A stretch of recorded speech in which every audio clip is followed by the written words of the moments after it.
Hello नमस्कार दोस्तों, कैसे हैं आप लोग। आज मैं आप लोगों को आधुनिक भारत का एक बेहतरीन टॉपिक जनजातीय आंदोलन पढ़ाने जा रहा हूं। और जनजातीय आंदोलन पढ़ने से पहले आप लोग पता होना चाहिए कि जनजातीय लोग होते क्या हैं और कहाँ रहते हैं और इनके विरुद्ध ये जो विद्रोह हुए थे किसके विरुद्ध उन्होंने किए थे। तो चलिए देखते हैं मेरे YouTube channel GS Vedraj sir के माध्यम से जनजातीय विद्रोह। ठीक है, और जनजातीय विद्रोह जो था, जनजातीय आंदोलन आज मैं शुरू करने जा रहा हूँ। तो जनजातीय आंदोलन तो जैसे आदिवासी लोग रहते थे दूर दराज क्षेत्रों में, पहाड़ियों पर, ठीक है, और वो आम नागरिकों से कटे हुए जंगलों में रहते थे और वो जंगलों पर ही निर्भर रहते थे और वो एक स्थान से दूसरे स्थान पर घूम घूम कर झूम कृषि करते थे और उन्हीं से अपनी जीविका चलाते थे। ठीक है, और जनजातीय शब्द का सबसे पहली बार उल्लेख या प्रयोग किसने किया? तो एक ठक्कर बाबा थे, उन्होंने जनजातीय शब्द का सबसे पहली बार प्रयोग किया। ठीक है, और ये विद्रोह हुआ क्यों? अंग्रेजों की एक महत्वाकांक्षा नीति जो थी वो मतलब नागरिकों को, भारतीय के नागरिकों को वहाँ विस्तारवादी जो नीति थी उनकी, वो हर जगह अपना विस्तार करना चाहते थे ज़्यादा से ज़्यादा, क्योंकि वो महत्वाकांक्षी थे। वो ये चाहते थे कि आम नागरिकों को वो शोषण करके और दूर दराज के क्षेत्रों में, पहाड़ी क्षेत्रों में पहुंचकर इन जनजातियों लोगों से और वहाँ के जो एरिया था उस पर भी कब्जा करके उनसे टैक्स वसूल करना था। ठीक है, इसलिए इनके विरुद्ध ये आंदोलन हुए।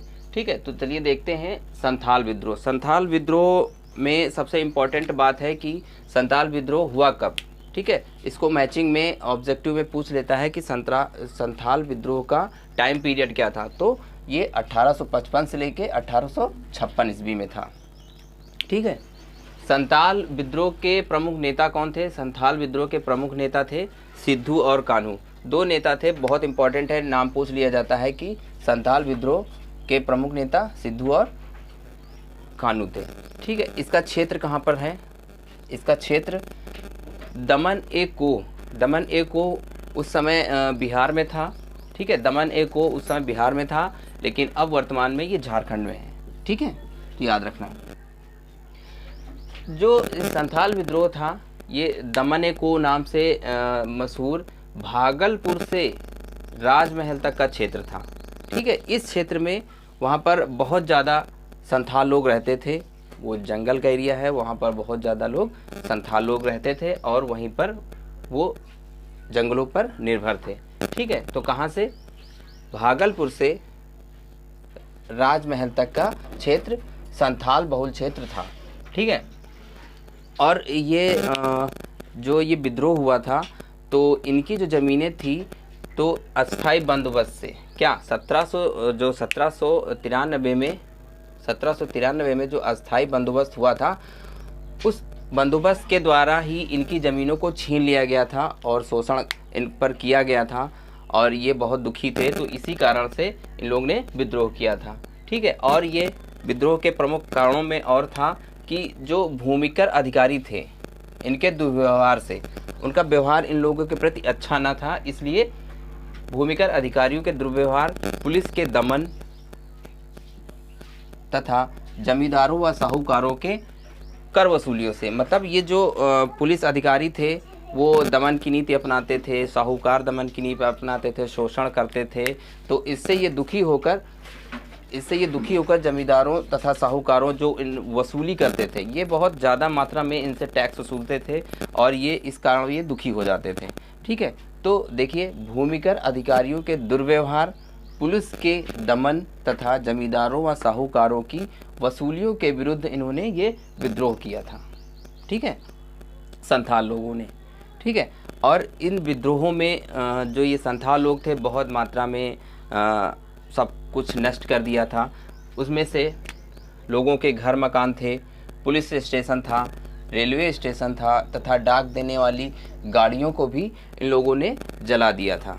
ठीक है, तो जब दमन होता है, अगर इन लोग किसी चीज़ को नष्ट करते हैं तो हर चीज़ को ही नष्ट करते चले जाते हैं। ठीक है, तो घर मकान, पुलिस स्टेशन, रेलवे स्टेशन, डाक देने वाली गाड़ियों को भी ये जला देते हैं। तो इस तरह से होते होते ये बहुत भीषण उग्र रूप धारण कर लेता है, लेकिन अंततः इसको दबा दिया जाता है और इनके जो प्रमुख नेता होते हैं सिद्धू और कान्हू को, इनको गिरफ्तार कर लिया जाता है। तो सिद्धू को अगस्त 1855 को तथा कान्हू को 1856 को पकड़ लिया जाता है और उनको मार दिया जाता है। ठीक है, और इस तरह से इस संताल विद्रोह का अंत हो जाता है। ठीक है, एक बार फिर से रिकॉल कर लेते हैं। प्रमुख नेता सिद्धू और कान्हू, डेट कब थी 1855 से 1856 ईस्वी। ठीक है, क्षेत्र क्या था, दमन एकूह बिहार, उस टाइम पीरियड में वर्तमान में झारखंड में है। ठीक है, तो ये भागलपुर से राजमहल तक का क्षेत्र संथाल बहुल क्षेत्र था, मतलब यहाँ पर संथाल लोग बहुत मात्रा में थे। ठीक है, और ये क्यों विद्रोह किए थे, तो 1793 में अस्थाई बंदोबस्त से इनकी ज़मीनें छीन ली गई थी, तो ये दुखी थे और विद्रोह कर गए। और फिर भूमिकर अधिकारियों के दुर्व्यवहार, पुलिस के दमन तथा जमींदारों और साहूकारों की वसूलियों के विरुद्ध विद्रोह किया था। ठीक है, जब इन्होंने विद्रोह किया तो बड़े पैमाने पर किया, घर जला दिए, मकान जला दिए, पुलिस स्टेशन, रेलवे स्टेशन, डाक देने वाली गाड़ियों को भी जला दिया। ठीक है, और इनके जो प्रमुख नेता थे अंततः उनको पकड़ लिया जाता है और उनको मार दिया जाता है। तो ये मैंने व्हाइट बोर्ड पर लिख के एक नोट के तौर पर पढ़ाया है, तो आप लोग इसे रजिस्टर में लिख लीजिए। ऑब्जेक्टिव में ये बहुत क्वेश्चन पूछे जाते हैं, बहुविकल्पीय प्रश्नों में, प्री में, ठीक है, और वनडे एग्जामों में। ओके, तो अगला देखते हैं, दूसरा प्रमुख विद्रोह। चलिए, दूसरा है मुंडा विद्रोह। कौन सा? मुंडा विद्रोह।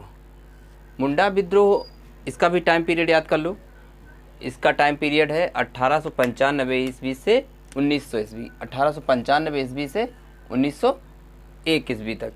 और इसके प्रमुख नेता थे, जो एग्जामों में पूछ लेता है कि मुंडा विद्रोह के नेता कौन थे, तो बिरसा मुंडा। कौन थे? बिरसा मुंडा। ठीक है, और ये कहाँ पर हुआ?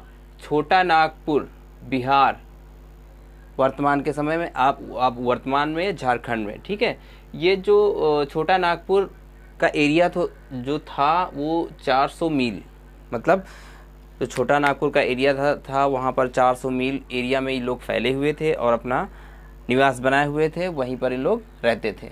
ठीक है, तो अब क्या हुआ कि इसका एक और नाम से भी पूछा जाता है कि मुंडा विद्रोह का दूसरा नाम क्या है, तो उलुग खनी या महाविद्रोह भी इसे कहा जाता है। ठीक है, इनमें एक ये विद्रोह जो हुआ था वो क्यों हुआ था, जो विद्रोह हुआ था वो क्यों हुआ था, क्या कारण था कि इस विद्रोह को होने में। ठीक है, तो इनमें एक सामूहिक खेती का प्रचलन था। वहाँ पर जो ये छोटा नागपुर एरिया है, वहाँ के एरिया में एक सामूहिक खेती होती थी। उस खेती का नाम है खुंड कट्टी खेती। खुंड कट्टी खेती कहा जाता था। क्या?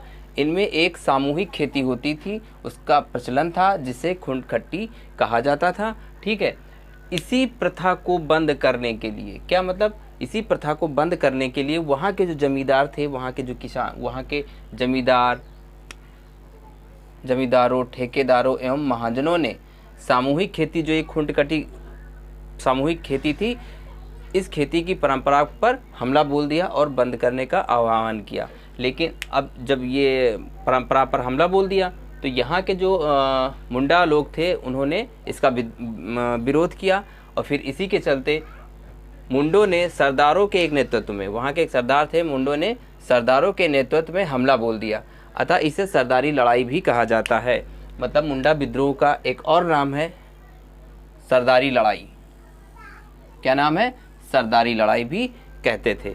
ठीक है, इसकी शुरुआत जो मुंडाओं ने जो विद्रोह किया था, तो इसकी शुरुआत 1874 से होती है और ये 1901 तक जाता है। इसकी शुरुआत 1874 ईस्वी से हुई तथा 1895 में इसका नेतृत्व बिरसा मुंडा के हाथों में आया। और जब बिरसा मुंडा के हाथों में इसका नेतृत्व आया तो यहाँ से ये है जो मुंडा विद्रोह था ये तेज़ी से बढ़ा और उग्र रूप धारण किया, क्योंकि जो ये बिरसा मुंडा थे इनमें एक गजब की शक्ति थी।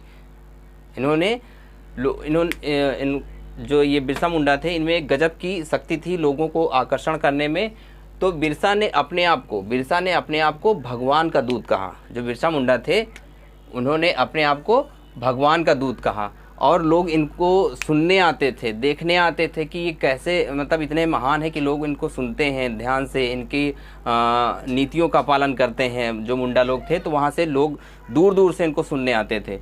ठीक है, तो इन्होंने अपने आप को भगवान घोषित किया, और अपने इन्हीं लोगों से उन्होंने कहा कि एक वहाँ के जो मुंडाओं के जो भगवान थे सिंह बोगा की पूजा करने को इन्होंने कहा।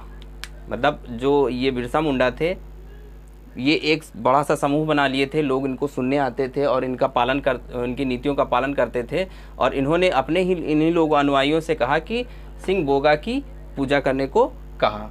ठीक है, और 1899 में बिरसा मुंडा ने एक मुंडा जाति का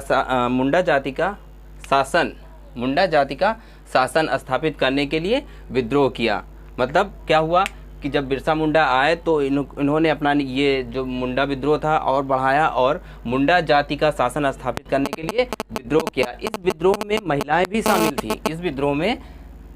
शामिल थी, फीमेल लोग भी बड़ी मात्रा में शामिल हुई इसको आगे बढ़ाने के लिए। ठीक है, इस विद्रोह में महाजनों, हकीमों, ठेकेदारों और ईसाइयों का कत्ल करने का आह्वान किया। किसने? बिरसा मुंडा ने। बिरसा मुंडा ने कहा कि जो हमें ये शोषण कर रहे हैं, जो हमें ये दुख दे रहे हैं, इनमें से महाजन थे, हकीम थे, ठेकेदार थे और ईसाई थे।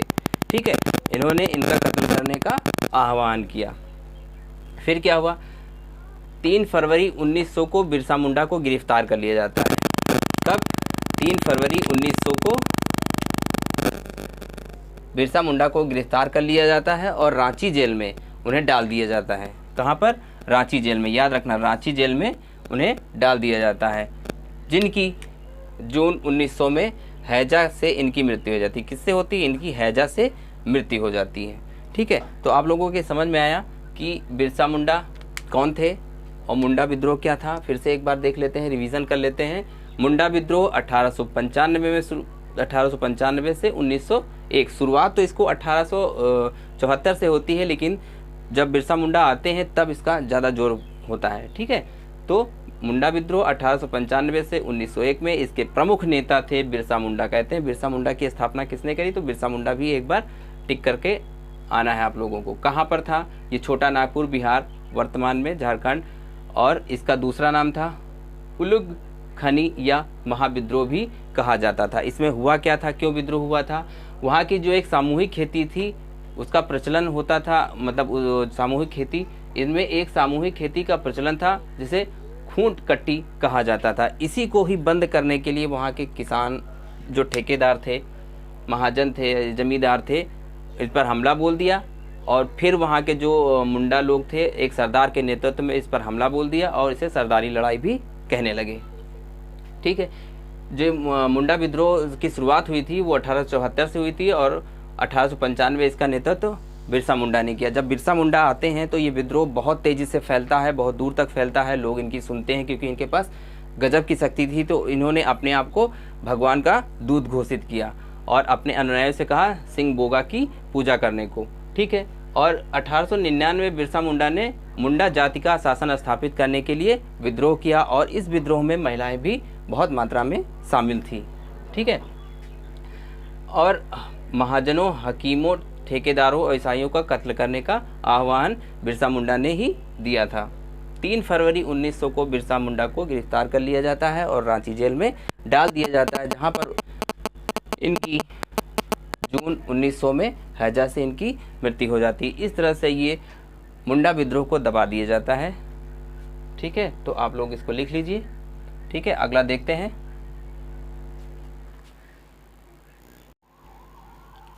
नागा आंदोलन क्या है? नागा आंदोलन। नागा आंदोलन की शुरुआत कहाँ पर हुई और इसकी शुरुआत किसने करी? तो नागा आंदोलन की शुरुआत रोंगमेई जदो नाग ने किया था। नागा आंदोलन की शुरुआत रोंगमेई जदो नाग ने किया था। और इसका उद्देश्य क्या था नागा आंदोलन का? तो नागा आंदोलन का उद्देश्य था सामाजिक एकता लाना। समाज में अलग अलग लोग थे तो समाज और भिन्नताएं थी, तो सामाजिक एकता लाना, बेढंगे रीति रिवाजों को ख़त्म करना, अलग अलग एक जगह पर जैसे अलग अलग रीति रिवाज होते हैं तो उसको ख़त्म करना, तथा प्राचीन धर्म को पुनर्जीवित करना था, जो पहले का धर्म था उसको जीवित करना था। ठीक है, तो इस तरह से नागा आंदोलन चलता है। और नागा आंदोलन में फिर क्या होता है कि 29 अगस्त 1931 को जदो नाग को फांसी हो जाती है। जिसने नागा आंदोलन की शुरुआत जो करती हैं रोंगमेई जदो नाग, उनकी यहाँ पर फांसी दे दी जाती है। 29 अगस्त 1931 को जदो नाग को फांसी दे दी जाती है। और इनके बाद क्या होता है कि इनके बाद एक महिला होती, नागा महिला होती हैं, उनका नाम है गैंड्यालू। ठीक है, ये 17 वर्ष की होती हैं और फिर इनके हाथ में इस नागा आंदोलन का नेतृत्व आता है। और क्या होता है कि नागा महिला गैंड्यालू 17 वर्षीय नागा आंदोलन का नेतृत्व अब ये करती हैं। ठीक है, उसके बाद और ये आंदोलन बहुत तेज़ी से जोर पकड़ता है। जोर पकड़ने के बाद जो गैंड्यालू हैं उन्होंने इस आंदोलन को गांधी जी के सविनय अवज्ञा आंदोलन, कौन सा, गांधी जी के सविनय अवज्ञा आंदोलन से ये जोड़ती हैं और समर्थकों को, जो अपने समर्थकों को कष्टकारी तथा अन्य करों और कानूनों को अवज्ञा मतलब न मानने का, अवज्ञा करने का आदेश देती हैं। ठीक है, इस तरह से ये आंदोलन चलता रहता है। उसके बाद क्या होता है, फिर जवाहरलाल नेहरू तथा आज़ाद हिंद फौज सुभाष चंद्र बोस ने, जो गैंड्यालू जो महिला थी बहुत साहसी थी और नेतृत्व में ये नागा आंदोलन में बहुत ज़्यादा उन्होंने काम किया था, तो इसलिए जवाहरलाल नेहरू तथा आज़ाद हिंद फौज सुभाष चंद्र बोस ने इनको रानी की उपाधि से सम्मानित करते हैं। किसकी उपाधि से, रानी की उपाधि से इनको सम्मानित करते हैं। और फिर जो रानी गैंड्यालू होती, इन्होंने एक स्थापना करी थी हेरका पंथ की स्थापना किसने करी थी, तो रानी गैंड्यालू ने। ऑब्जेक्टिव में पूछ लिया जाता है हेरका पंथ की स्थापना, तो रानी गैंड्यालू आप लोगों को लगा के आना है। ठीक है, तो फिर से एक बार देख लेते हैं नागा आंदोलन कहाँ, नागा आंदोलन किसकी शुरुआत किसने करी थी, रोंगमई जदो नाग ने किया था। इसका उद्देश्य क्या था, सामाजिक एकता लाना, बेढंगे रीति रिवाजों को ख़त्म करना तथा प्राचीन धर्म को पुनर्जीवित करना था। 29 अगस्त 1931 को जदो नाग को फांसी हो जाती है। फिर वहाँ पर आती हैं नागा महिला गैंड्यालू जो 17 वर्ष की होती हैं और इन्होंने ही नागा आंदोलन को आगे बढ़ाती हैं और तेज करती हैं। उसके बाद क्या होता है कि जो गांधी जी का अवज्ञा, गांधी जी के सविनय अवज्ञा आंदोलन से इसको जोड़ देती हैं और अपने समर्थकों से कहती हैं कि कष्टकारी करों और कानूनों को अवज्ञा करने का ये आदेश देती हैं। फिर इनकी साहसी और बहादुरी को देखकर जवाहरलाल नेहरू तथा आज़ाद हिंद फौज सुभाष चंद्र बोस के नेतृत्व में जो थी, गैंड्यालू को रानी की उपाधि देती है। ठीक है, और हेरका पंथ की स्थापना रानी गैंड्यालू ने की थी। इस तरह से ये कुछ 3 आंदोलन है, मैंने जनजाति आंदोलन है इसको पढ़ाया है, तो आप लोग देख लीजिए और नोट डाउन कर लीजिए। और आगे मैं आपको किसान आंदोलन पढ़ाऊँगा नेक्स्ट टॉपिक में। ठीक है।